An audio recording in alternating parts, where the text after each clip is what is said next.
A transition is an animation you can apply to an element when you have changed its state. So you probably can just watch this one. I've got a button, which we haven't really worked with before, and we won't really work too much with until JavaScript, but nevertheless, it's a button you can click. And I got a text paragraph. So my website looks like this right now. So I want to cover two things in this video quickly.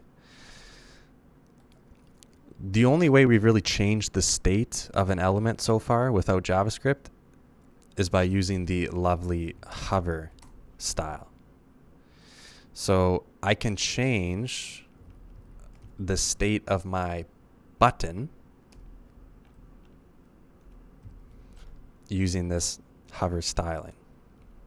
So if I hover over my button, I've changed the state of it. I've made it green. Now I want to just mention one last thing about this hover, because it's a pretty useful little method. I don't just have to change the state of the thing I'm hovering on.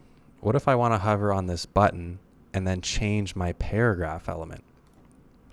I can totally do that. So all I have to do is I'm still going to hover over the button, but I just want to change the paragraph.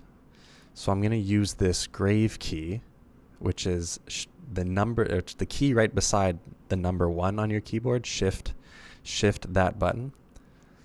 And then what do I want to change? Well, I want to change my paragraph. And I'll make my paragraph green this time. So now I'm hovering over the button, but I'm changing the state of the paragraph. And I believe Mr. Van Dan ran into this issue here, because I'll show you one thing. Easy. However, hover is limited. And if you're hovering over something, you can only change the state of something that comes after it. So for example, if the paragraph element was before the button and I try to hover over the button, in other words, I try to change something that is above my button, it doesn't work anymore. So you can only change the state of something if you're using the hover method. You can only change something that's below it. Don't ask me why. I have no idea. It's just a limitation. Something we won't really bother with, because with JavaScript we can get around that quite easily. All right. Transitions. So hopefully you can see that I am changing the state of this paragraph element. However, it's instantaneous. There's no animation. It's just changing. So what you can do is you can say, hey, for my paragraph, when you change the state of it using this style, I want to add an animation. And you can do that by adding a transition. So this property means if you ever change the state of this element, we can specify a bit of an animation here. And really all you need to do for starters is to give a length of animation. So I want my duration of my animation to be 1 second.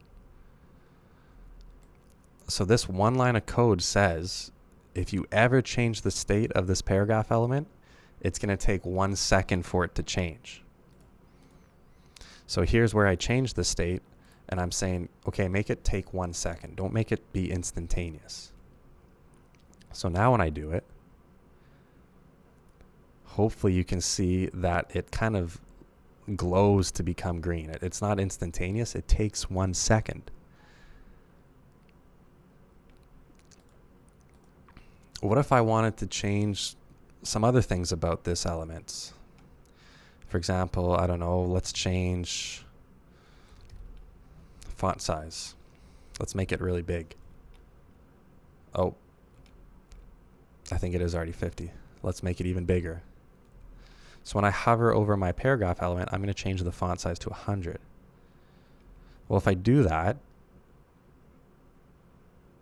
now I've got two, I don't want to say two transitions, but I've got basically two changes of state being transitioned. Now sometimes once you start stacking this thing with other changes, so I don't know, a really cool one is to start your element with an opacity of 0%, which means you can't see it. And then when I hover over it, I want to see it, so I'm changing my opacity to 100. So I got three things going on here. I got the text changing to green, I got the font size increasing, and I got the opacity changing.